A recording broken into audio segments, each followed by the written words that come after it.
Well, good Sunday evening. We are watching the clouds increasing and our temperatures are kind of warmer than what they were last night. We were talking about the 30s yesterday and now 24 hours later, we're sitting into the upper 40s. Now, eventually we're going to continue to dip a little bit more, but we have those winds from the south-southwest about 5 to 10 miles per hour, kind of giving us a little bit of that warm air boost in place, and the cloud cover certainly does help. So lows tonight going to be continuing to stay to the low and mid 40s. Further up to the north, areas like Bethel and Rangeley sitting into the mid 30s. Now here it is, that warm front lifting some of those isolated showers across the region, the clouds along with it, pulling that back to a wider view. You can see not a whole lot of rain is going to be on the way, but at least we'll take what we can get. It's like finding a penny on the ground. If you pick it up, we'll pick up any amount at this point. So eventually those showers getting into our early Monday morning, but no real impact to your morning commute. We are eventually though looking at that further 8-day forecast. Not seeing a whole bunch of rain, so we'll just focus on the good news of what we do have.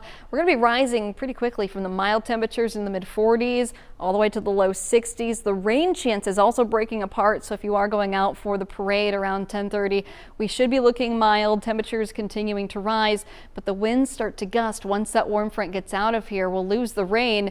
Just not for the areas up to the north. Still looking pretty windy out there. And I got to say, the best pick of the day of the week might be Wednesday. Despite the dryness, we still see some sunshine, but sunshine's not what we need right now. Storm Tracker is pulling in some of those isolated rain showers along the coast around 6:30 in the morning. So some isolated early morning showers getting in and out of here, breaking apart and clearing by the time we get to our early afternoon.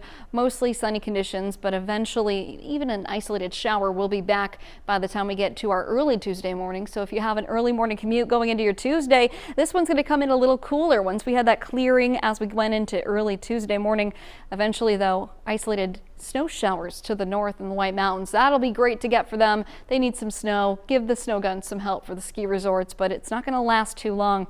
Looking at those winds though, that's really going to be the story. Here's the warm front getting out of here.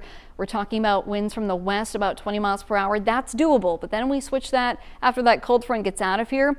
We're talking about winds gusting 30 to 40 miles per hour. So that'll have an impact from the dry conditions that we're seeing. This is going to be almost a precipitation-less cold front moving through. We could see some weak tree branches breaking. That can give us some power outages as well. And on top of that, further inland for you guys, you're going to want to bundle up. Temperatures are going to be back into at least those mid 40s, but it won't feel like that going into your Tuesday with those winds.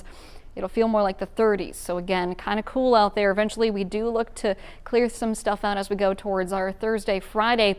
A few isolated chances for some snow flurries mixing in as we go towards the end of the weekend. But there's not a whole lot of differences between the inland and the coastal communities. Only a few degrees warmer looking along the coast. So our next chance of rain after Monday looks to possibly be Friday, but it's still so far out. A lot of things are changing around this time of the year, so we'll take anything that we can get, but be careful with the winds and the extra fire danger out there. You want to make sure that you're being careful.